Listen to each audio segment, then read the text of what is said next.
Bonjour à tous, bienvenue sur Top High Tech. On se retrouve aujourd'hui pour une nouvelle vidéo config PC. Dans les commentaires de la dernière vidéo, je vous avais demandé quel budget vous intéressait le plus et vous avez été plusieurs à me répondre 800 €. Donc vous l'aurez compris, le budget pour la config d'aujourd'hui est de 800 €. Comme d'habitude, je vais d'abord vous présenter chacun des composants avant de tester la config en jeu. Et on commence par le choix du processeur, un processeur de chez Intel cette fois-ci, et plus précisément l'Intel Core i3 12100F, un processeur de dernière génération qui propose un excellent rapport performance-prix pour du gaming.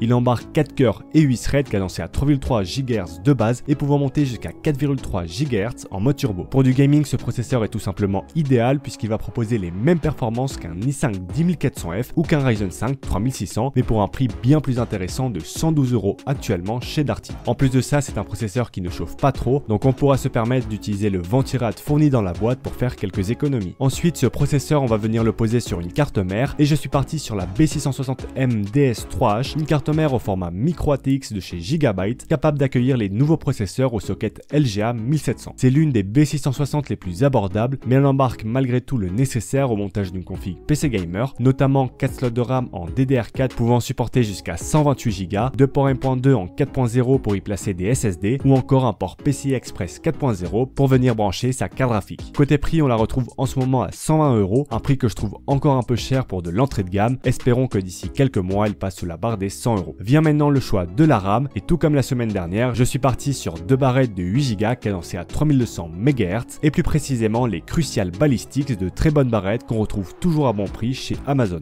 Côté stockage, maintenant je n'ai pas trouvé de belles promos, du coup je me suis orienté vers le Crucial P2 qu'on retrouve souvent autour des 50 €. C'est un SSD M.2 NVMe de 500 Go qui sera parfait pour un démarrage rapide de Windows et de vos jeux. Pour ce qui est de la carte graphique, on va à nouveau s'orienter vers le revendeur espagnol PC Componentes qui propose souvent de très bons prix. Pour cette config, j'ai pris une RTX 3050 de chez Zotac, le modèle Twin Edge overclocké d'usine, une carte avec 8 Go de VRAM en GDDR6 qui va vous permettre de jouer à tous les jeux du moment en 1080p avec les graphismes en élevé dans de bonnes conditions. Côté prix, en France, dernièrement, impossible de trouver une 3050 pour moins de 400 €, donc malgré les frais de livraison, ça reste plus intéressant d'acheter à l'étranger. Mais pour ceux qui préfèrent acheter en France, je vous mettrai tout de même des alternatives en description. Au niveau de l'alimentation, encore une fois, je vais vous conseiller la TX 550M de chez Corsair, une alim de 550 watts certifiée 80+ Gold et semi-modulaire qui sera largement suffisante pour subvenir aux besoins de la config. On aurait pu prendre une alim de 450 watts pour faire un peu baisser le prix de la config, mais si on pense évolutivité, pour quelques euros de plus, ça vaut le coup de prendre une alimentation plus puissante. Et finalement vient le choix du boîtier. J'ai choisi l'Oversteel Iridium, un boîtier moyen tour que je trouve assez sympathique avec sa bande RGB à l'avant et son ventilateur RGB à l'arrière, surtout au prix auquel il est vendu en ce moment chez Amazon. Sachez aussi qu'il existe une version noire vendue au même prix, donc à vous de choisir lequel vous préférez. Il est maintenant temps de tester cette config en jeu et on commence sur GTA V où le jeu va tourner autour des 120 FPS avec les graphismes en ultra. Sur Apex avec les graphismes en low cette fois-ci, vous allez pouvoir profiter pleinement d'un écran 144 Hz puisque le jeu tourne en moyenne à 155 FPS. Sur Fortnite avec les graphismes en compétitif et le DLSS en quality, le jeu va dépasser les 250 FPS en moyenne. Et finalement sur Rainbow Six avec les graphismes en low, le jeu tourne à plus de 260 FPS en moyenne. Je trouve cette config très intéressante pour 800 € pour tous ceux qui souhaitent se monter une config pour jouer en 1080p dans de bonnes conditions mais sans se ruiner. En tout cas, j'espère que cette vidéo vous aura plu. Si c'est le cas, n'hésitez pas à la liker et sur ce, je vous dis